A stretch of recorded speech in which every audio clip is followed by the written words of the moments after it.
ஜெய் ஸ்ரீராம். ஓம் நமக் சிவாய. அனைவருக்கும் என்னுடைய அன்பான காலை வணக்கத்தை தெரிவித்துக் கொள்கின்றேன்.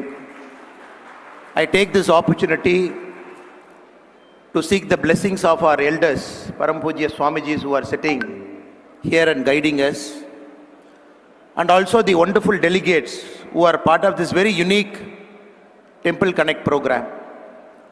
At the outset, I take the opportunity to thank and express my heartfelt appreciation for the chairman of this convention, Prasad Ladji, and the founder was instrumental behind making this convention, an event where the whole of Bharat is assembled in Tirupati today, Girish Kulkarniji. Ladies and gentlemen, brothers and sisters, I am very happy and very delighted. Temple Connect program last year in Varanasi and this year in Tirupati is able to bring our Swamijis, our Adinams, our Gurus, one end. At the other end, very, very young, enthusiastic people. Nowhere I've seen a gathering in which youngsters are present, very passionately. They want to take the temple economics to a different level. Make sure Sanatana Dharma keeps prospering. And at the same time, rediscover what we have lost and bring those things to the mainstream. At the same time, on the other end, we have our elders who are guiding us, helping us to rediscover what we have lost over the last 250 years, trying to bring it back to the mainstream. That is why this gathering is very unique. Passionate youngsters in the one end, and our senior elders in the other end. If you look at many of the global cities, if you take last 1,000 years, the cities which were present 1,000 years before, cities which are present now, many cities have vanished. Cities which have withstood 1,000 years, even now, which are centers of civilization. If you take cities like Varanasi, cities like Madurai, cities like Ujjain, cities like Pushkar. If we take some of the cities, very clearly we can find cities which should withstand the ravages of time, which are standing for the last 1,000 years. Very clearly we can connect all those cities are temple cities. Only temple cities are eternal cities. They're there for a long, long time. Other day I was reading an article by a temple researcher called Sandeep Singh Ji. I think today or tomorrow is also talking here. He has gone through some of the American cities. Cities like Detroit around World War II, which were the cradles of automobile manufacturing. It lost 25% of its population between 2000 and 2010. Those cities are fast coming down. At one point of time, big cities. Even now in India, some cities are called Detroit of India. If you go to Coimbatore, a city in which I'm living now, they say Coimbatore is Detroit of South India. But if you look at the status of Detroit, it is fast vanishing.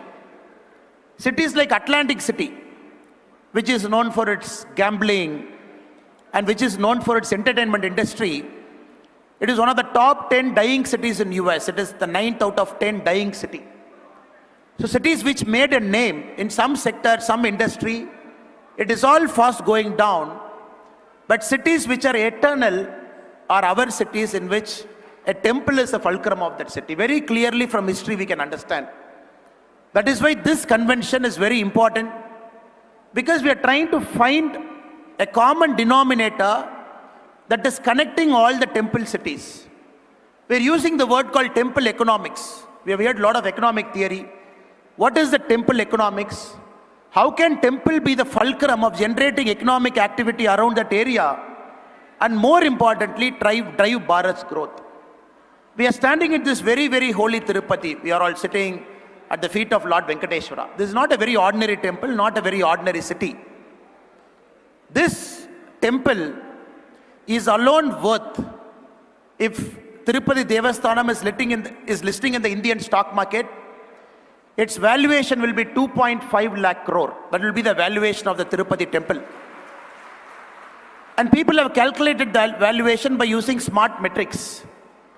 This temple has got close to 10 tons of gold in the bank, 2.5 tons of gold as ornaments, 16,000 crore as bank deposit, 960 properties across India, Bharat.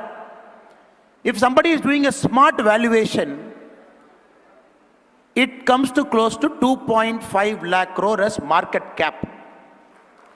To compare Tirupati Devasthanam to some of the large multinational companies in the world, a company like Nestle, a multinational company more than 100 years old, Nestle is around 2,10,000 crore market cap. If you look some of the big oil companies in India, like ONGC, it is around 1.6 lakh crore. Maybe there is something right Tirupati has done. There is something right that is happening in the Tirupati Devasthanam, which was formed by an act in 1932, which underwent some changes. There is a semblance of government control. At the same time, there is a freedom and autonomy also in the board, which has made Tirupati to be a temple in the last 100 years, especially after 1932, to reach this position, to reach this preeminent position. Nowhere in the world we can boast these numbers. Vatican City has seen 90 lakh people visiting it last year. Mecca, Saudi Arabia, 2 crore visited. The city where we are now, Tirupati, it had 3 crore people visiting it last year. One temple, one city had 3 crore people. Again, if somebody is getting into the economics behind Tirupati, of course, temple is big. Of course, Lord Venkateshwara is blessing us. There is a big market cap. There is a huge amount of money. Whether it is trickling down, Harvard has done a study understanding with respect to Tirupati, what is the market forces that is shaping up the city. If somebody has got the time, if you're looking at the Tirupati city per se, the employment that is getting generated, 38% of employment in Tirupati city is more on the trade, and transportation. It is all linked to the temple economy. 19% is closely linked to food manufacturing, value addition in the food industry. Everything, if you see, this temple, the whole district, the whole ecosystem around this place is connected to the offerings and service of God, which creates millions and millions of employment generation. Unfortunately, in our country, after 1947, for a long time, the Marxist concept of history, it always felt temples are a waste. It always felt temples are a wastage because some old kings who did not have any job, just to create labor and employment, they built temples. That is a Marxist version of history that was prevalent in our country for a long, long time. When we talk about Ayodhya, where Lord Ram is majestically back there, and even now in our country, the debate is, what is the point of spending so much money? Who spent that money? Whether it is worth it? In states like Tamil Nadu, even people sitting in government will say, Government of India is wasting so much money in Ayodhya. That is the narrative they try to set. But for common people like you and me, we understand what Ayodhya is trying to do. 85,000 crore investment going to happen in the next 10 years. Crores of people visiting. The kind of economic activity Ayodhya is generating, it is going to have a trickle-down economics to the last person. The person who is involved in the flower business, the person who is assembling the flower, right from agarbatti, right from the puja saman, right from the manufacturing. It is going to create a huge ecosystem that is going to be built around temple economics. The last 10 years we can confidently say, from Kasi to Ujjain to Ayodhya to Puri Jagannathar. Now if you look at all the places with the modernization, the money that is getting invested, we are seeing straight away a 20% jump of tourists who want to go there.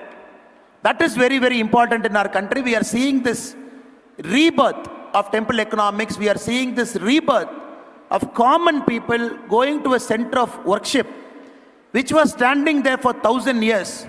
But maybe in the last 250 years, they never had the opportunity to go and see this pristine place. Now, since it is happening, a new kind of market forces operate. If we wait for another 5-10 years, we can clearly bring out papers. On Kashi Vishwanath temple, we can clearly bring out papers to say what the temple is, how many people visited, the trickle-down economics, how many people getting benefited, the total footfall. Again for temple in Ujjayi we can bring, again for Ayodhya we can bring, again for Puri Jagannathar temple we can bring. That is why I'm very happy. This convention is acting as a catalyst, bringing all the eminent people across India, ideating, generating knowledge, trying to create a common platform where all of us together we can come, we can talk about how in the future temple can drive the economics of Bharat 25 years from now. Because I'm very, very confident Bharat has got 35 lakh temples, big and small. If I'm talking about my own state, Tamil Nadu has got 79,000 temples, 44,121 temples are under the direct control of HRNCE. We have 604 temples that are more than 1,000 years old. But the temples in Tamil Nadu are entirely different story.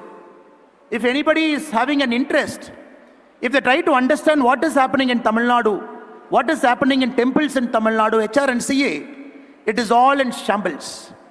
604 temples more than 1,000 years old, but many people might not even know the names of more than 10. HRNCA, which came in 1925, the current Dravidian party, the previous Avatar Justice Party, the only aim was to throttle. The only aim was to take the spiritual base out of Tamil Nadu. Right from 1926, the first act, the major act which came in 1951. If you look at this whole story, it is a story, a classical story, which will tell us how not to manage and run a temple. A beautiful state, a spiritual state like Tamil Nadu, where the state government has appointed endowment officers illegally, EOs, who control even our puja should be done, who control right up to the puja articles purchase, who without any training try to repair temples which are 1,000 years old by a cement and mortar, without even having an idea the kind of damage they are doing to a historic place. Now, in Tamil Nadu, over the last 2-3 years, there is a lot of fight happening. There is an awakening that is happening, where BJP, the party to which I belong to, we are very clear. Come 2026, one of our central manifesto point, when the NDA and BJP will come to power, day one, we will remove HRNCE Act from Tamil Nadu. All the temples of our state will get freed. Because we are very clear, we are not mentioning this as a political slogan. The reason we are mentioning this is because we have data to back it up. 1986, when the HRNCE department published its first policy paper, it had 5,25,000 acres of land under its control. Can you believe? A state which has got thousands of temples, where 44,000 temples are under the direct control of HRNCE. The total acreage they were managing in 1986 is 5,25,000 acres. 10 years later, when they published the second policy paper in 1996, they lost 60,000 acres. Nobody knew what happened to that 60,000 acres because it all went in encroachment. After that, they stopped publishing policy papers. This is a state, this is a temple which officially from 2023 July to 2024 March, for a point of 9 months, total generation, total money that is generated by Tamil Nadu temples is 310 crore. Can somebody believe this? Such a huge temple base, 44,000 temples, direct control of HRNCE, 600 temples more than 1,000 years old. The money they have generated is 310 crore rupee. If I'm digging slightly deep, total land holdings now, 4.5 lakh acres, we have lost approximately 1 lakh acres now.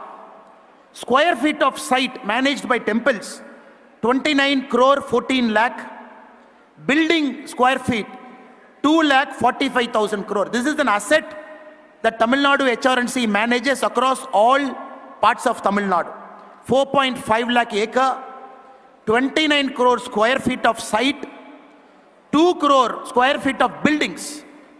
If you look at the market rent, if somebody has got a time, they go to that place, they find that building, they put a market rate to it, As per our calculation, every year, bare minimum, they should generate 8,000 crore every year, bare minimum. But unfortunately, politicians have taken control of many of this. 50-year lease, 99-year lease. There are some properties in Tamil Nadu taken by some people, 1 rupee lease for 99 years. It belongs to temple. They've taken it for 1 rupee, 99 years. They're just holding it. So that is why the revenue that is shown is just a matter of 300 crore, which is the official document they have published for 9 months. So we are very clear, in the last 20 years, if we put market rate to all the temples mismanaged by the HRNC department in Tamil Nadu, it is close to 95,000 crore of unrealized rent that has happened in Tamil Nadu alone. This could have funded our midday meal schemes for the last 20 years. This is the biggest problem. Now all of us are fighting to make sure the temples of Tamil Nadu realize their pure potential. In the open market, an economics is built around the temple. Madurai Meenakshi Amman temple, there was a controversy. 50 meters from the Meenakshi Amman temple, there is a beef stall. Somebody is cutting a non-vegetarian there. Because it is thoroughly mismanaged. There is no interlinkage connections. The whole ecosystem is not brought in a single place. Only the boundary walls of a temple are managed by an act, but not the areas around the temple which can be regulated. So people don't want to go, no toilets. Even in Thaipusam day, when millions of people march towards Lord Muruga's sacred abode, you will see lakhs of women and children marching in the road, walking with their bare foot to Lord Muruga's temple. We will not find a single toilet. And people have to wait in queues. And people don't even, over a time what happens? People will start losing their faith in God. The problem with Dravidian politics in Tamil Nadu, which they clearly wanted, right from 1926, they felt you start mismanaging temples. You start taking the spiritual angle out of the places where temples are there. Slowly the next generation of people will start losing their faith in Sanatana Dharma. And over a point of time, you can make this state as a so-called secular, the secular word that is defined in most India by the Marxist historians. That is why we are fighting this as a matter of principle. That is why we are very clear, this has to be released from them. If I go one step further, again if you look at HRNC audits, the government spends. HRNC is the only department in Tamil Nadu which refuses to submit itself to CAG.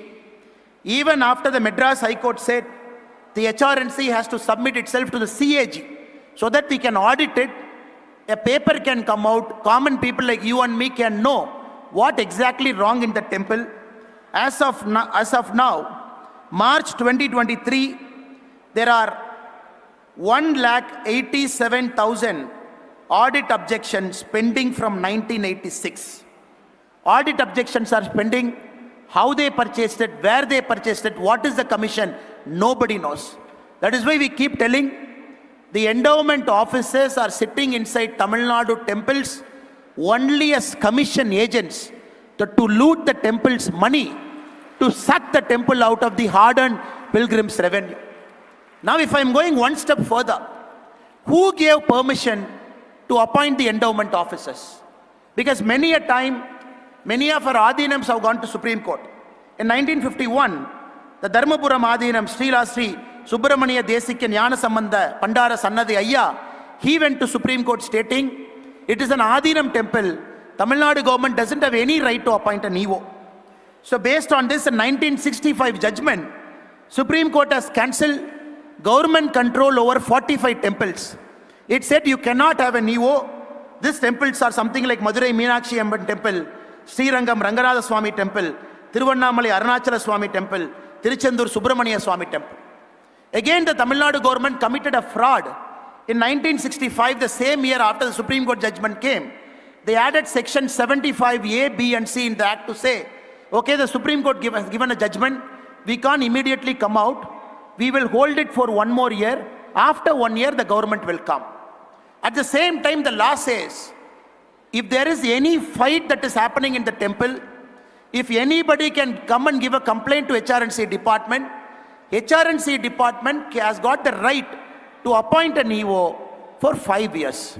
Now, based on this fraud, they keep appointing EOs, and that is why recently when somebody went to the court to ask for the appointment letters of all the executive officers in Tamil Nadu, HRNC says we have 600 EO. They couldn't produce appointment letters for 450 executive officers. So it is a constitutional fraud that is happening in the state of Tamil Nadu by the HRNC department, where 450 executive officers are illegally appointed without paper, because whenever the court is asking, they'll always find a way. If common man like you and me, we go to the court for a particular temple, fight it out, then the HRNC lawyer, he comes with a 20,000 page document. They will bury you in paperwork. A common man, a temple administrator, a private temple guy, an adinam has to fight it again and again and again. It will drag for 1, 2, 3, 4, 5, 6, 10 years. That is why many of the temples in Tamil Nadu are dragged in court cases where the HRNC has buried them in pages and pages of documents. So though it is an opportunity for me in this platform to talk about the vision that we have for Tamil Nadu, at the same time I'm talking about the lacuna and the problems that the state is currently having. That is why we are very, very clear. Day one, when Lord Venkateshwara gives us the opportunity for NDA to come to power, we want to remove this illegal act and free all the 44,121 temples free from HRNC. Then just imagine the kind of temple economics we will be able to generate. The money that temples can generate, temples with the money in Tamil Nadu, the kind of hundi collection that happens, it can run all the government schools around the temple, it can run. It can take care of all the civic infra of that particular city. It can run engineering schools. It can also run centers of excellence for science. That is the kind of revenue, even at the mismanaged level, Tamil Nadu temples are able to generate. That is why it is so heartening for us to see when there is an Ayodhya, temple economics wise, when it makes sense. When Kashi Vishwanatha temple, temple economics wise, when it makes sense. When Ujjain, temple economics wise, when it makes sense. It gives lot of confidence for a common man. Even 70, 80 years of Dravidian political brainwashing, they will get that confidence seeing every time somebody travels to Kumbh Mela. Every time they see the meticulous organization that is happening. Every time they see 60, 70 crores of people coming there, very peacefully going out. Every time when people see that, their faith on Sanatana Dharma, especially for the youngsters, will keep increasing. Because it is very important in this age and time where everything is questioned. For everything, people want a science rationality. Seeing is believing. Seeing is believing. Only when people go and see how temples are beautifully managed, no semblance of VIP control, everybody treated fairly and equally, everybody standing in the queue even for 30 minutes, but somebody not bypassing the queue simply because he's a VIP, then it reinstills a lot of faith in Sanatana Dharma that everybody is treated equally and everybody will go there equally. The second one, I think it is also important, a conscious call for Sanatana Dharma to gain more deep roots into anybody who is criticizing us. Not only we do a temple economics, but also the concept of Dharma, we bring it back. In the sense, no VIP culture. All temples should be riddled, should be free of the VIP culture that is prevalent in many of the temples, where a common man comes, waits in the queue, but there is a certain class of people who have got the privilege to go there, do the darshan and come out. I think that is also something which, as a person, I believe that is very, very important for us to get connected with the youngsters so that they know everybody is treated fairly and equal. So these are the small things at a conscious level we can start doing. And more importantly, in Tamil Nadu, if you look at the age-old dharmanomics, right from Rajaraja Cholan's period, Chola period, if I'm again going thousands of years back, right from the Brihadeeswara temple, the whole temple is not only grandly constructed, but also a system was put in place by the Cholas to make sure the temple economics goes down deep. Even for the fuel which is needed for lighting up the lamp, even for the ghee that is needed, they went to such meticulous level to decide if there is a poor family of that area, 6 sheep will be given to them, and the ghee that is coming from that sheep will be used in the temple. And once the sheep gives birth to their offspring, they have gone to that detailing to say, when somebody, after achieving 6 sheep, should gift the 7th sheep to another guy who doesn't have a sheep. To that level of detailing. In Tanjavur Brigadishwara temple, if somebody has got the time to decipher the inscriptions, they have mentioned. Even for destitute women, there are clear rules written 1000 years back in our dharmonomics, who should take care. A married woman without children, temple should take care.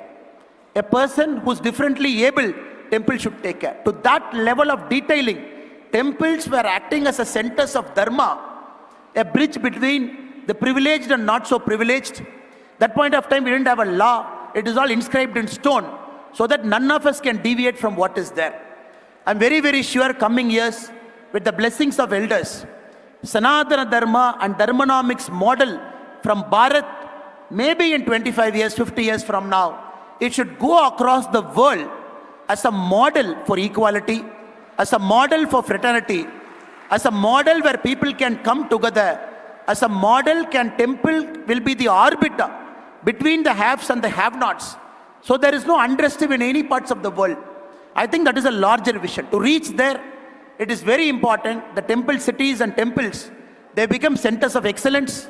It is very important, especially in a state like Tamil Nadu, the temples are completely freed from the HRNC department. It is more important, very important, more than that, once freeing the old model in which the temples were run by a group of trustees. Now people can say, okay, you have freed it, day one. After freeing it, will it lead to more chaos? The whole idea of bringing this act, because they felt it is dominated by the priestly class. The Dravidian forces are very happy to use the word called Brahmin domination. That's how the politics of Tamil Nadu is for the last 50, 60, 70 years. They say, no, the Brahmin class will come and dominate temple. That is why in 1926 we freed. If anybody has got free time to roam around Tamil Nadu temples, we see temples, how beautifully it is structured. Different caste groups, they do puja in temple. For example, my Kuladevada temple, it is not a so-called forward caste which does puja. It is a so-called backward caste who will do a puja, and all of us will stand there and take prasad. That is there for the last 350 years. Temples are in Tamil Nadu, where a lot of our mothers and sisters, they are chief puja. It is all there for 100 of years. There are temples where our scheduled caste brothers and sisters, they are the chief pujaris in main temples, and everybody will stand in line. But somehow, in the 250 years of mischievous history, all these are undocumented. After HRNC has come, they have taken it whole, and they're trying to do a lot of nonsense. I think it is very important. We have to go back to the roots. And many temples were built by certain communities, owned by certain communities, and they had a very prescribed way. We're very clear. We have a model to run temples once we free it. And this model is based on fraternity. This model is based on equality. This model can make temple more accessible to all the people, unlock the revenue potential of all the offerings inside the temple, and more importantly, generate trickle-down economics which can go down well. So I thank the Temple Connect program for giving me an opportunity to come here and to talk about what is wrong in Tamil Nadu temples, the constitutional fraud that is happening, and the fight. Millions of people are fighting. There are people, hundreds of people who have dedicated their whole lives to take HRNC only to court. That is one side that has happened. But what is more important is the political change. The people giving their verdict to a political party to come and usher in this change. That is one part. And second, the temple economy that is happening in our country, that is creating a model for other temples to emulate. That is one part. A famous temple like here, TDD, which is a beacon of hope. A temple that is well managed, 2.5 lakh crore asset that we are looking. And coming years, more people will start going to temples. We will only see increasing number of people going. That number is not going to come down. We are seeing 20% year on increase to increase, where temples are well maintained. That is the only way, I believe, of uniting Bharat, not by giving fancy speeches by politicians. One temple starts opening up, people starts visiting a temple. A South Indian visiting Kashi, South Indian visiting Ayodhya, somebody from the northern part, Uttarakhand, visiting Rameshwaran temple, somebody visiting Meenakshi, somebody visiting Palani, somebody visiting all the temple. That is how always Bharat was built. People visiting temples, people forgot their language, people didn't know the difference between them. Once we start doing it and reconnecting it back, Bharat will always be connected, and I'm very sure God will give all of us an opportunity to be a part of this massive process in the future. I again take the opportunity of the organizers who are sitting here for giving me an opportunity to come and present here some humble viewpoints. I'm very, very aware this is a stage where a lot of people are doing massive work. A lot of people have done massive work. They're coming here and speaking. A small man like me who has got a vision with a team to keep bringing this changes. I also got this opportunity to present my viewpoint. I thank all of you for giving me that opportunity and for your patient listening. Thank you so much. Jai Bharat.